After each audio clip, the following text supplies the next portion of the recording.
Sony Xperia 1 Mark IV এটি সনির সর্বাধুনিক smartphone. আমরা যা ধারণা করেছিলাম এটি তার চেয়েও পাওয়ারফুল একটি ডিভাইস, যার ভেতরে সনি তাদের হার্ডওয়্যারের সাথে সফটওয়্যার এক্সপিরিয়েন্স যুক্ত করেছে। সনি Xperia 1 Mark IV কি হতে পারে আপনার পরবর্তী ফোন, চলুন জেনে নেওয়া যাক। ফোনটি দেখতে বেশ সাদামাটা, যা আগের মডেলগুলিতে আমরা দেখতে পেয়েছি। মিড ব্ল্যাক কালার কম্বিনেশনটি আমাদের কাছে যথেষ্ট প্রিমিয়াম মনে হয়েছে। পেছনে গ্লাস প্যানেলের সাথে অ্যালুমিনিয়াম ফ্রেম ফোনটিকে আরো ডিউরেবল করে তোলে। অ্যালুমিনিয়াম ফ্রেমের ওপরে কর্নার এজ থাকার কারণে ফোনটির গ্রিপ অনেকটাই বৃদ্ধি পেয়েছে। আগের মডেলগুলিতে আমরা দেখতে পেতাম ফ্রন্ট গ্লাস হিসেবে shutter resistant Corning gorilla glass Victus ব্যবহার করা হতো, কিন্তু এই মডেলটিতে সামনে এবং পেছনে কর্নিং গরিলা গ্লাস ভিক্টাস ব্যবহার করা হয়েছে। এই সংস্করণটিতে ওয়াটার এবং ডাস্ট প্রতিরোধক হিসেবে IP68 এবং IP65 ব্যবহার করা হয়েছে। আরও একটি যুগান্তকারী ফিচার হচ্ছে পাওয়ার বাটনের সাথেই ফিঙ্গারপ্রিন্ট সেন্সর, যা এর আগের সংস্করণের চেয়ে অনেকটাই বড় হয়েছে। এটি ফোনটিকে অতি দ্রুত আনলক করতে সক্ষম। আগের মডেলের মতোই থাকছে 2 স্টেপ ক্যামেরা বাটন। প্রথম স্টেপ হচ্ছে ফোকাস করার জন্য এবং দ্বিতীয় স্টেপ হচ্ছে ছবি তোলার জন্য। যদি মানুষ কিংবা পশু পাখি হয় তাহলে ফোনটিতে থাকা বিল্ট ইন AI তাদের চোখের উপরে ফোকাস করবে। এই ফোনটিতে কিছু ওল্ড ফ্যাশনেবল জিনিস রয়েছে যা মধ্যযুগে ব্যাপক হারে প্রচলন ছিল। এটাতে ডেডিকেটেড স্টোরেজ সাপোর্টের জন্য থাকছে micro SD card slot. Built in storage হিসেবে থাকছে 256GB এবং 512GB স্টোরেজ। সেলফি ক্যামেরাটি ফোনটির সামনের দিকে ব্যাজেলের ঠিক নিচেই রয়েছে, তার পাশেই এর স্পিকার গ্রিল। ফোনটিতে নোটিফিকেশন অ্যালার্ট যুক্ত রয়েছে। লিস্টে হেডফোন জ্যাকের সাথে 24 bit audio card built in রয়েছে, ফলে মিউজিক এক্সপিরিয়েন্স আরও এক ধাপ এগিয়ে গেছে। ফোনটিতে full performance front facing stereo speaker ব্যবহার করা হয়েছে, সাথে রয়েছে এর ডাইনামিক ভাইব্রেশন সিস্টেম। GSM এরিনায় ফোনটির স্পিকার টেস্টে গুড স্কোর রয়েছে।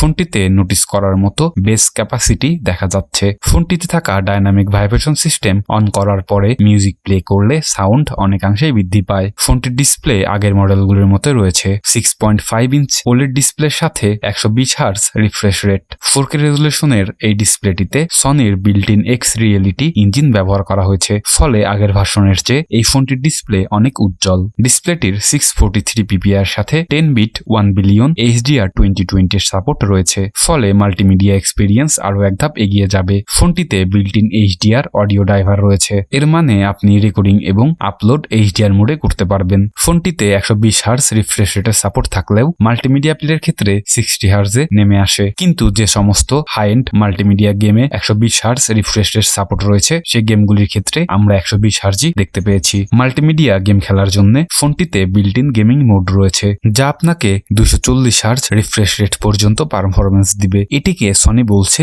ব্লারলেস টেকনোলজি। ফোনটি ব্যবহার করা অবস্থায় তাপমাত্রা বেড়ে গেলে অটোমেটিক 120 হার্জ থেকে 60 হার্জে কনভার্ট হয়ে যায়। ঘরের ভেতরেও সাধারণ তাপমাত্রায় এই ঘটনা ঘটতে পারে, যেটি কিছুটা বিরক্তকর। এটা ঠিক হতে সর্বোচ্চ 5 মিনিটের মতো সময় লাগে, যা ফোনটির থার্মাল ম্যানেজমেন্টের জন্য ঘটে। ফোনটিতে স্ন্যাপড্রাগনের 8.1 জেনারেশনের প্রসেসরের সাথে 12GB র্যাম ব্যবহার করা হয়েছে। এই ফোনটিতে লেটেস্ট হার্ডওয়্যার সিস্টেমগুলি ব্যবহার করা হয়েছে, কিন্তু সনির কাস্টম AI এর জন্য পারফরমেন্স কিছুটা পিছিয়ে গিয়েছে। ফোনটি টেস্ট শুরু করার প্রথম 10 মিনিটের ভেতরেই এর ম্যাক্সিমাম CPU ইউনিটের 65% কার্যক্ষমতা হারিয়েছে এবং GPU ইউনিটটি অর্ধেক হয়ে গেছে। শুরুর দিকে সবকিছু ঠিকঠাক থাকলেও সময়ের সাথে এর পারফরমেন্স অনেকটাই লস করে, যা মোটেও আশানুরূপ নয়। ভালো সংবাদ হচ্ছে ফোনটি অনেকক্ষণ ব্যবহার করলেও হিটিং ইস্যু ফেস করতে হবে না, কারণ ফোনটির থার্মাল প্রোটেক্টেড গুলো অনেক কার্যকরী। ফোনটিতে থাকা গেমিং মোডের ভেতরে গিয়ে আপনি গেমগুলিকে টিউন করতে পারবেন আপনার গ্রাফিক্স সেটিং অনুযায়ী। ফোনটির ইন্টারফেস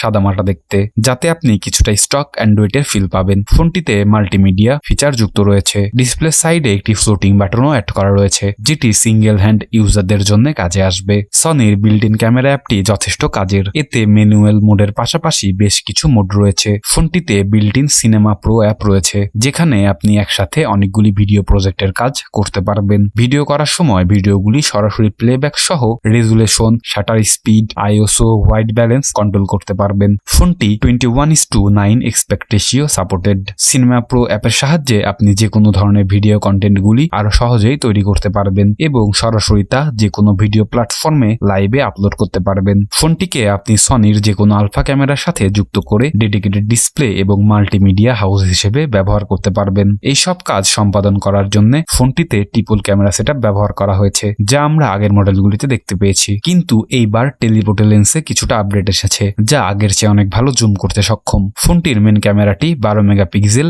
f1.7 অ্যাপাচারের। টেলিফটো ক্যামেরা হিসেবে থাকছে 12 মেগাপিক্সেল f2.3, যাতে সর্বোচ্চ 5.2x অপটিক্যাল জুম সাপোর্ট থাকছে। ফোনটিতে 12 মেগাপিক্সেলের f2.2 একটি আল্ট্রা ওয়াইড ক্যামেরাও রয়েছে। চমকপ্রদ ব্যাপার হচ্ছে ফোনটিতে 0.3 মেগাপিক্সেলের একটি ডেপথ ক্যামেরা সেন্সর ব্যবহার করা হয়েছে, যা ছবিতে বুকে এফেক্ট প্রদান করতে সক্ষম, একদম ডিএসএলআর এর মতো। প্রত্যেকটি ক্যামেরার সাথে এআই যুক্ত পাচ্ছেন, ফলে লো লাইট সিচুয়েশনে ফোনটি আরো ভালো ছবি তুলতে সক্ষম।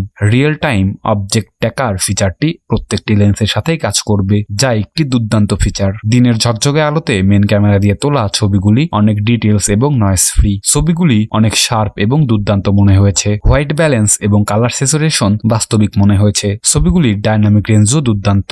ফোনটির আল্ট্রা ওয়াইড ক্যামেরাটি অনেকটাই ওয়াইড, কিন্তু সর্বোচ্চ নয়। আলাদাভাবে পোর্ট্রেট মোড ব্যবহার করা হয়নি। এরপরেও সাবজেক্ট এবং ব্যাকগ্রাউন্ডের বুকে এফেক্ট পাওয়া যাচ্ছিল, যা দুর্দান্ত। ফোনটিতে সর্বোচ্চ 5.2x জুম থাকার কারণে জুম করা ছবিগুলির কোয়ালিটি নরমাল মনে হয়েছে। লো লাইট সিচুয়েশনেও ক্যামেরার কোয়ালিটি অনেক ভালো পাচ্ছিলাম, যা অনেক শার্প এবং কালারফুল ছিল। ছবিগুলির ডিটেলস অনেক বেশি ছিল, যা প্রাকৃতিক কালারের সাথে মিলে যায়। ডাইনামিক রেঞ্জের ক্ষেত্রেও আমরা বিষয়টি লক্ষ্য করেছি। কিছু কিছু পরিস্থিতিতে এর পারফরমেন্স দুর্দান্ত ছিল। রাতের বেলায়ও জুম অবস্থায় ছবিগুলিতে আমরা মেজর কোনো নোটিশ খুঁজে পাইনি। ফোনটিতে সর্বোচ্চ 4K 120 fps এবং 1080p 240 fps ভিডিও রেকর্ড করতে পারবেন। ভিডিও কোয়ালিটি দিনের চকচকে আলো এবং লো লাইট সিচুয়েশনে যথেষ্ট ভালো ছিল। ফোনটির সেলফি ক্যামেরা হিসেবে থাকছে সিঙ্গেল 12 মেগাপিক্সেল f2.0। সেলফি ক্যামেরারও ডাইনামিক রেঞ্জ যথেষ্ট ভালো ছিল। এটিতে আপনি সর্বোচ্চ 4K 30 fps এবং 1080p তেও 30 fps এ রেকর্ডিং করতে পারবেন।